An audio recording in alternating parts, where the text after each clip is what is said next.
මම අද මේ අරගෙන ඇවිල්ලා තියෙන්නේ Atomic Habits කියන පොත. මේක ගොඩක් අයගේ ජීවිතේ වෙනස් කරපු සම්දිස්ථානයක් වුණ පොතක්. එතකොට මේකේ තියෙනවා අපි අපේ ඉලක්ක වලට යනකොට අපේ සාර්ථකත්වයට යන ගමන කොහොමද ඒකට අදාළ හරි සිස්ටම් එකක් හදාගන්න කියන එක. මේකේ මුලින්ම කතා කරනවා 101 නීතිය කියලා එකක්. මේකෙදි කියන්නේ අපි අපේ ජීවිතයේ යම්කිසි පුරුද්දක් අපේ ඉලක්කයට යන්න ඕන කරන දේවල් වලින් 101ක් අපි වෙනස් කරොත් අපි සාර්ථකත්වයට යන ගමනේදී 101ක වෙනසක් අපි කරොත් අවුරුද්දක් අවසානයේ වෙනකොට 37 ගුණයකින් අපි වර්ධනය වෙලා අපි ඉම්ප්‍රූව් වෙලා කියන එක.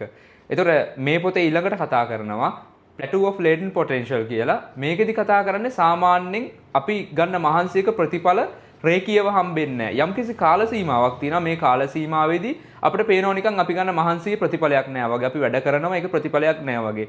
ඒතර මේ කාලෙදි තමයි බොහෝ අය යාළගේ උත්සාහය අත්හරින කාලය. එතකොට මේ කාලයේදී උත්සාහය නොහැර වැඩ කරන්න ඕන. මොකද මේ මුල් කාලය කියලා කියන්නේ අපි යම්කිසි දෙයක් කරනකොට ඒකේ ප්‍රතිඵලය ඍජුවම ලැබෙන්නේ නැති කාලයක් බොහෝ විට. එතන මේ කාලයේදී වෙන්න ඕන අපි ඒ කරගෙන යන ක්‍රියාවලිය උද්‍යෝගිමත්ව එක විදියට එක දිගට කරගෙන යන එක. ඒ වගේම අපේ ඉලක්ක කියලා කියන්නේ අපේ අවසාන ප්‍රතිඵලය. අවසාන ප්‍රතිඵලය කියලා කියන්නේ යම්කිසි දෙයක් විතරයි. එතකොට මේ අවසාන ප්‍රතිඵලයට යන පාර තමයි වැදගත් වෙන්නේ. ඒ කියන්නේ අපේ ගෝල් එකට යන්න අපි සිස්ටම් එකක් හරියට හදා ගන්න ඕන. උදාහරණයක් විදියට යම්කිසි ජයග්‍රාහකයෙක් ගත්තත් පරාජිතයෙක් ගත්තත් මේ දෙන්නගේ ඉලක්කය එක වගේ. මේ දෙන්නටම තියෙන එකම ඉලක්කයක් වෙන්න පුළුවන්. නමුත් ලැබෙන ප්‍රතිඵලය වෙනස් වෙන්නේ ඒ අදාළ සිස්ටම් එකේ ශක්තිය මත. මොකද හොඳ සිස්ටම් එකක් තියෙන කෙනා තමයි අවසාන ප්‍රතිඵලයට යන්නේ. හොඳ සිස්ටම් එකක් නැති කෙනා තමයි අවසානයේ පරාජිතය බවට පත් වෙන්නේ. එතන මෙතනදී ගොඩක්ම වැදගත් දේ තමයි අවසාන ඉලක්කයට යන්න අවශ්‍ය කරන හොඳ සිස්ටම් එකක් හදාගන්න. ඊළඟට මේ පොතේ ජේම්ස් ක්ලියර් කතා කරනවා අපි අපේ පුරුද්දක් හෝ හැසිරීමක් වෙනස් කරගන්න ඕන නම් අපට ඒකට යන්න වෙන layers 3ක් ගැන. මේකට තමයි the 3 layers of behavior change කියලා ජේම්ස් ක්ලියර් මේ පොතේ කතා කරන්නේ. මේකේ පළවෙනි පියවර පළවෙනි ස්තරය තමයි outcome එක වෙනස් කරන එක. අපි අපේ ඉලක්කය වෙනස් කරගන්න එක. outcome එක කියන්නේ අවසාන ප්‍රතිඵලය. උදාහරණයක් විදිහට ඔබ බර අඩු කරගන්නවා කිලෝ 5කින්. නැත්නම් ඔබ ලේඛකෙක් බවට පත් වෙනවා. ඔබ පොතක් ප්‍රකාශයට පත් කරනවා. ඒතර මේකේ process එක ගත්තොත් දෙවෙනි ස්තරය process එක වෙනස් කරන එක. process එක කියලා කියන්නේ ඔබ ලේඛකයෙක් වෙන්න හිතනවා නම් ඔබ ලේඛකයෙක් වෙන පාර. එතකොට කොහොමද ඔයා ලේඛකයෙක් වෙන්නේ ගැන ඔයා අධ්‍යයනය කරනවා. බර අඩු කරගන්න ඕන නම් බර අඩු කරන ක්‍රම ගැන අධ්‍යයනය කරනවා. මේක තමයි process එක. ඊළඟට තමයි identity එක. මොකද බාහිර ලෝකයට පේන්නේ ඔබේ ප්‍රතිඵලය සහ ඔබේ identity එක විතරයි. බර අඩුන කෙනෙක් කියලා ඔබ කිව්ව පළියට මිනිස්සු එක පිළිගන්නේ ඔබ කලින් ඉඳපු ප්‍රමාණයෙන් බර අඩු වෙලා කියලා ඔයාගේ ශරීරයේ හැඩයෙන් වෙන්න පුළුවන්. එහෙම පේනවා නම් අන්න ඒක තමයි identity කියලා කියන්නේ. ඔබ ලේඛකයෙක් කියලා බාහිර ලෝකෙට කිව්වට වැඩක් නැහැ. ඔබ පොතක් හදලා ඒ පොත පබ්ලිෂ් කරාට පස්සේ තමයි මිනිස්සු පිළිගන්නේ ඔබ ලේඛකයෙක් කියලා. තුන්වෙනි ස්තරය තමයි identity එක වෙනස් කරන එක. මේක තමයි the 3 layers of behavior change කියලා මේ පොතේ ජේම්ස් ක්ලියර් කතා කරන්නේ. මේ පොතේ ජේම්ස් ක්ලියර් කියන විදිහට සාර්ථකත්වය කියලා කියන්නේ ඉලක්කය විතරක් නෙවෙයි මේ ඉලක්කයට යන මාර්ගය, මේ ඉලක්කයට යන සිස්ටම් එක හදන එක. ඒතර මේ ඉලක්කයට යන සිස්ටම් එක හදන එක ගොඩක් වැදගත් නිසා මේකෙදි level 4ක ෆ්‍රේම්වර්ක් එකක් මේ පොතේ දක්වලා තියෙනවා. ඒතර මේ level 4 පළවෙනි එක තමයි Q කියලා කියන්නේ trigger of action කියන එක. trigger of action කියලා කියන්නේ අපට පුරුද්දක් ඇති කරගන්න, හොඳ පුරුද්දක් ඇති කරගන්න, ඒ වගේම නරක පුරුද්දක් නැති කරගන්න ලේසිම විදිය තමයි බාහිර පරිසරයෙන් වෙන බලපෑම පාලනය කරගන්න එක. උදාහරණයක් විදිහට ඔබ ව්‍යාපාර කරන 10 දෙනෙක් ආශ්‍රය කරනවා නම් ඊළඟ ව්‍යාපාර කරන කෙනා ඔබ වෙනවා. ඒ වගේම තමයි නරක පුරුද්දක්. එතකොට නරක පුරුද්දක් තියෙන කීප දෙනෙක් ඔය ආශ්‍රය කරොත් ඒ නරක පුරුද්ද ඔයාටත් එන්න තියෙන ඉඩකඩ වැඩි. එතකොට හොඳ පුරුද්දක් ඇති කරගන්න හරි නරක පුරුද්දක් නැති කරගන්න හරි බාහිර පරිසරයට අදාළව හදාගන්න, බාහිර පරිසරයට අදාළව සකස ගන්නත් කරන්න පුළුවන් දේවල් 4ක් අපට මේ පොතේ දක්වලා තියෙනවා. පළවෙනි එක තමයි visibility කියන එක. visibility වලදී මෙතනදී කතා කරන්නේ අපේ ඉලක්කයට, අපේ හොඳ පුරුද්දට යන්න ඕන කරන දේවල් අපිට පේන්න තියාගන්න එක. උදාහරණයක් විදිහට ඉගෙන ගන්න කෙනෙක් නම් මෙඩිකල් කොලේජ් එකකට යන්න ආසාවෙන් ඉන්නවා නම් ඒ මෙඩිකල් කොලේජ් එකේ ෆොටෝස් ටිකක් අපිට පුළුවන් අපි පාඩම් කරන මේසේ ඉස්සරහා තියාගන්න. ඔයා ගන්න ආස වාහනයක්, ඔයාගේ ඉලක්කය, සමහර විට ඔයා ආස පොසිෂන් එකක්, ඔයාගේ රැකියාවේ ඒ විදිහේ දෙයකට අදාළ දෙයක් පේන තැනක තියාගන්න එක. පේන්න තියෙනකොට ඒ මගින් නැතිවන උත්තේජනය ගොඩක් වැඩි. එතකොට ඒක ගොඩක් උදව් වෙනවා මේ හොඳ පුරුද්ද ඇති කරගන්න. ඊළඟට කතා කරන දේ තමයි objectives around you කියලා කියන්නේ. මෙතනදී අපිට තියෙන දෙයක් අපේ පුරුද්දට සම්බන්ධව අදාළ කරලා හිතන්න පටන් ගන්න අපිට පුළුවන්. උදාහරණයක් විදිහට ඔයා පොත් කියවන්න ආසයි නම් ඔයාගේ ගෙදර තියෙන සෝෆා එකක් නැත්නම් ඔයා බැල්කනියේ විශේෂ තැනක් ඔයා ඒක දකින්න ඕන පොත් කියවන තැන විදියට. එතකොට ඒ තැන සහ ඔයාගේ පුරුද්ද අතර සම්බන්ධතාවයක් ගොඩනගා ගන්න එක තමයි මෙතනදී විශේෂයෙන් කතා කරන්නේ. එතකොට මේක ලේසි වෙනවා අපිට මේ පුරුද්ද දිගින් දිගට පුරුදු කරගෙන යන්න. ඊළඟට කතා කරන්නේ habit stacking method එක. මේකෙදි අපි කරන්නේ අපි දැනට කරන හොඳ පුරුද්දක් පාවිච්චි කරලා තව හොඳ පුරුද්දක් දියුණු කරගන්න ඔයාගේ අලුතෙන් ඔයා හදාගන්න හදන පුරුද්ද දියුණු කරගන්න පරණ පුරුද්දක් පාවිච්චි කරන එක.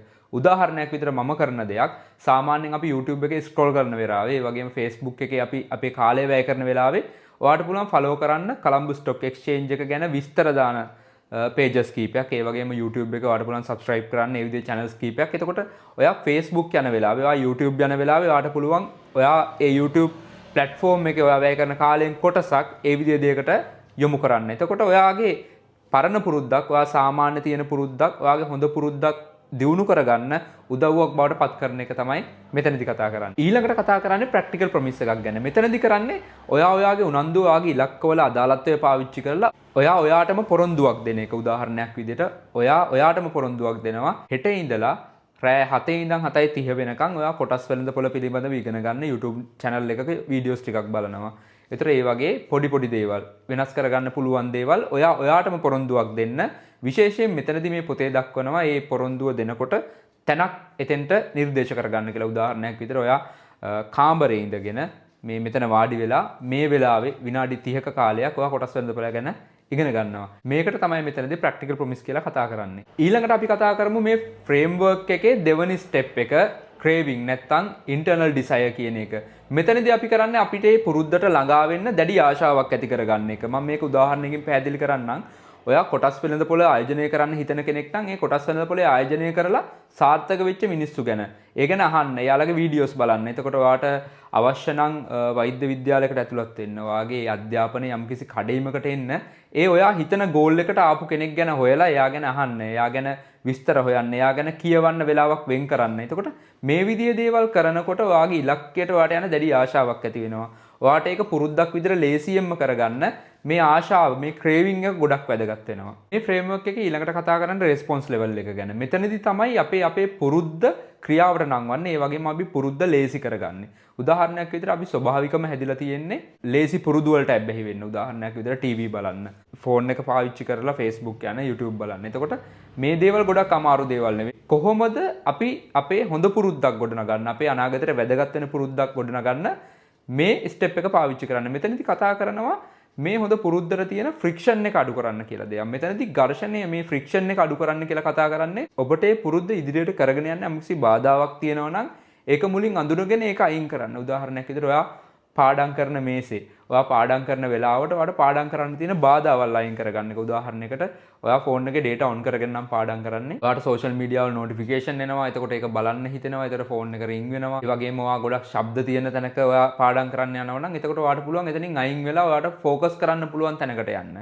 එතකොට ඔයා මුලදිම ඔයාගේ ඉලක්කයට යන්න හොඳ පුරුද්ද ඇති කරගන්න තියෙන friction එක ඝර්ෂණය අඩු කරගන්නවා. ඒක ඔයා හොඳට ප්ලෑන් කරලා කරන්න. එතකොට ඔයාගේ පුරුද්ද දියුණු කරගන්න ඒකෙන් ලොකු පිටුවහලක් ඔයාලට හම්බ වෙනවා. ඒ වගේම ඊළඟට මේත් එක්කම කතා කරනවා time versus result graph එක කියලා. friction එක මුලින් අපි අඩු කරගන්නවා. ඊළඟට කතා කරන්නේ මේ time versus result graph එකෙන් මේ ඔයාලා දකින්නේ graph එක. මේකෙදි කතා කරනවා මේ ඔයාලට පේන විදියටම අපි මුලින් අපේ ඉලක්කයකට යන්න අපි හොඳ පුරුද්දක් දියුණු කරගන්න අපි වෙන මහන්සිය සහ ලැබෙන ප්‍රතිඵලය අතර ලොකු වෙනසක් තියෙනවා. අපි බලාපොරොත්තු වෙන ප්‍රතිඵලය මුලදී අපට හම්බ වෙන්නේ නැහැ. ඒතර මේ ප්‍රතිඵලය හම්බුනේ නැහැ කියලා ගොඩක් අය වෙනුවෙන් කැප වෙන එක නතර කරනවා. ගොඩක් අය වෙනුවෙන් මහන්සි වෙන එක නතර කරනවා. මේක අපි දැනගන්න ඕන. මොකද අපේ මහන්සියේ ප්‍රතිඵලය එකපාරට හම්බ වෙන්නේ නැහැ. හැබැයි මේ graph එකේ පෙන්වන විදිහට එක සංදිස්ථානයක් එනවා. අපි ඒ අපේ මහන්සියේ ප්‍රතිඵලය අපට පේන්න පටන් ගන්න. ඒ පේන්න පටන් ගත්ත තැන ඉඳන් අපේ දියුණුව ගොඩක් වේගවත් ගොඩක් වැඩි. ඒතකොට ඒ ලෙවල් එකට එනකන් අපි දිගටම එෆර්ට් එක දෙන්න ඕන. අපි දිගටම මහන්සි වෙන්න ඕන. ෆෝකස් එකේ කැපවීමෙන් අපේ පුරුද්දට අපේ ඉලක්කයට එෆර්ට් එක අපි දිගටම එක විදියට අඛණ්ඩව දෙන්න ඕන. මේ ෆ්‍රේම්වර්ක් එකේ අන්තිම ස්ටෙප් එක රිවෝඩ්. අපි මේ ගැන කතා කරමු. මෙතනදී මේ රිවෝඩ් කියලා කියන්නේ අපේ යම්කිසි ඉලක්කයක් හෝ යම්කිසි පුරුද්දක අවසානයේ අපට යම්කිසි තෘප්තියක් ලැබෙන්න ඕන. ඒතර මෙන්න මේ තෘප්තිය කියන එක අපිට කොටස් දෙකකට ගන්න පුළුවන්. අල්ටිමේට් රිවෝඩ් ඒ වගේම ඉමීඩියට් රිවෝඩ්. ඉමීඩියට් රිවෝඩ් කියලා කියන්නේ අපිට අපි කරන පුරුද්දේ ෂණික ප්‍රතිඵලයක් අපට ෂණික තෘප්තියක් අපට ලැබෙන්න ඕන. ඒ වගේම අල්ටිමේට් රිවෝඩ් එකේදී දීර්ඝ කාලයකට පස්සේ තමයි අපට ඒ තෘප්තිය ලැබෙන්නේ. උදාහරණයක් විදිහට ඔයා ඩිග්‍රී එකක් අරගෙන සෙටල් වෙන්න ලොකු කාලයක් යනවා. ඒ රිවෝඩ් එක හම්බෙන්නේ කාලයකට පස්සේ. ඔයාගේ ජොබ් එකේ යම්කිසි පොසිෂන් එකකට එන්න මහන්සි වෙන්න ඕන යම්කිසි කාලයකට පස්සේ. ඒතකොට ඒ වගේ ඔයා අල්ටිමේට් රිවෝඩ් එකක් වුණත් ඉමීඩියට් රිවෝඩ් එකක් වුණත් මේ දෙකම ඔයාට ගොඩක් වැදගත් වෙනවා ඔයාගේ ඉලක්කයට ඔයාගේ ගමනට යන්න. අල්ටිමේට් රිවෝඩ් එක වුණත් ඉමීඩියට් රිවෝඩ් එක වුණත් මේ මානසික තෘප්තිය රඳා පවතින්නේ අපේ ඉලක්කයට යන ගමනේ මුල ඉඳන් අගටම මෙන්න මේ ඩොපමින් කියන හෝමෝනය මත මේ ඩොපමින් කියන හෝමෝනය හැක් කරන්න අපට පුළුවන්. කොහොමද අපි මේක කරන්නේ? ඒ රිවෝඩ් එක, ඒ අවසානයේ ලැබෙන තෘප්තිය ඔයාලට කොටස් වලට කඩා ගන්න පුළුවන්. උදාහරණයක් විදියට ඔයාගේ බර කිලෝ 5කින් අඩු කරගන්න ඉන්නවා නම් ඔයාලට පුළුවන් ඒක ට්‍රැක් කරන්න. විදියට ඔයා ඒක නෝට් කරනවා කැලෙන්ඩර් එකක. ඔයා මෙදා විනාඩි 20ක් high intensity interval training එකක් කරලා ඒකට ඔයා උදව්වක් ගත්තා. ඊට පස්සේ ඔයා ආස ඊට අදාළ healthy drink එකක් ඔයා ගන්න. ඒක තමයි ඔයාගේ immediate reward එක වෙන්නේ. ultimate reward එක වෙන්නේ බර කිලෝ 5කින් අඩු කරගන්න එක. ඒතර මෙන්න මේ මුළු ගමනේදීම උදාහරණයක් විදිහට ගත්තොත් ඔයා වාහනයක් ගෙනාව දවස වගේම ගේන්න ඔයා මහන්සි වෙන කාලෙත් ඒ වාහනේ ෆොටෝ දකිනකොට ඒ වාහනේ ගැන හිතනකොට ඔයාගේ මොළෙන් ඒ ඩොපමින් කියන හෝමෝනේ ස්‍රාවය කරලා ඒකට ඔයාව ඇබ්බැහි කරනවා. මෙන්න මේක තමයි අපි ඩොපමින් හෝමෝනේ හැක් කරලා කෘතිමව කරන්නේ. අපි ඒ ගැන හිතනවා නිතරම. අපේ ඉලක්කය ගැන හිතනවා. අපි ඒ රිවෝඩ් එක කෘතිමව මොළයට ලබලා දෙන එකෙන් ලොකු රුකුලක් වෙනවා ඔයාගේ ඉලක්කයට ලේසියෙන්ම වාට යන්න. මේ ෆ්‍රේම්වර්ක් එක වගේම මේ පොතේ ලස්සන දෙයක් කතා කරනවා the 2 minute rule කියලා. මේ ගැන කතා කරොත් මෙතනදී කතා කරන්නේ විනාඩි 2ක් පාවිච්චි කරලා කොහොමද අපි රුකුලක් ගන්න අපේ මේ ඉලක්කයට යන්න හරි අපි මේ පුරුදු ප්‍රගුණ කරගන්න හරි. මෙතනදී මේ 2 minute rule කියන එක අඳුන්වලා දෙන්නේ අපේ පුරුද්දක් හරි අපේ ඉලක්කයකට යන්න හරි අපි තියෙන පළවෙනි පියවර. මොකද ගොඩක් වැදගත් වෙන්නේ පළවෙනි පියවර. ගොඩක් අය හිතනවා විතරයි. මේක මේ කාලෙදි කරනවා මේ විදිහට බර අඩු කරගන්නවා. කිසි කෙනෙක් පටන් ගන්නෙ නැහැ. ඒතකොට මෙන්න මේ ආරම්භය මේ ස්ටාර්ට් පොයින්ට් එක තමයි මෙතන මේ විනාඩි 2 විතර දක්වන්නේ. උදාහරණයක් විදිහට ඔයා පොතක් කියවන්න ඉන්නවා නම් දවසේ කාලයන් දෙකක කියන්නේ උදේ වරුවේ සහ හවස් වරුවේ විනාඩි 2ක් වැය කරන මේ පොත කියවන්න. මේක පුරුද්දක්. එතකොට හැමදේම කන්සිස්ටන්ට් විදිහට එක දිගට මේ පොත ඔයා දවසට විනාඩි 2 ගානේ උදේ විනාඩි 2යි හවසට විනාඩි 2යි කියවනවා. ඒ වගේම ඔයා weight loss එකක් කරන්න ඉන්න කෙනෙක් නම් බර අඩු කරගන්න ඉන්න කෙනෙක් නම් ඔයා දවසට විනාඩි 2ක් workout කරන්න පටන් ගන්න. මේක පටන් ගන්න ආරම්භය. මෙතනදී තමයි හැමදේම වෙනස් වෙන්න පටන් ගන්න මූලික සම්දිස්ථානය වෙන්නේ. එතකොට මේ විනාඩි 2 2 minute rule එක පාවිච්චි කරලා අපට පුළුවන් අපේ පුරුද්ද අපේ අනාගත ඉලක්ක වලට යන්නේක වෙනස් කරගන්න පළවෙනි පියවර තියන්න. වැඩි වෙලාවක් නෙමෙයි ලොකු වෙලාවක් නෙමෙයි විනාඩි 2ක් පාවිච්චි කරලා තමයි මේ වැඩේ කරන්න පටන් ගන්න තියෙන්නේ. මේ පොතේ මේ ෆ්‍රේම්වර්ක් එක ස්ටෙප් 4 ෆ්‍රේම්වර්ක් එක ඒ වගේම මේ 2 minute rule එක ඔයාලට කියවන්න පුළුවන් නම් මේ පොත අරගෙන හරි e-book එක හරි අරගෙන ගොඩක් වැදගත් වෙයි. මොකද ඒකේ තියෙන සේරම කරුණු ගැන මට මේ වීඩියෝ එකකින් සාකච්ඡා කරන්න බෑ. ඉතින් මම බලාපොරොත්තු වෙනවා ඔයාලත් මේ පොත ඩවුන්ලෝඩ් කරලා හරි e-book එක හරි නැත්නම් මේ පොත ෆිසිකල් බුක් එක පර්චේස් කරලා හරි කියවන්න. මේක ගොඩක් උදව් වෙයි ඔයාලට අලුත් පුරුද්දක් දිනු කරගන්න. ඒ වගේම සාර්ථකත්වයට ඉක්මනට ඔයාලට ළඟා වෙන්න.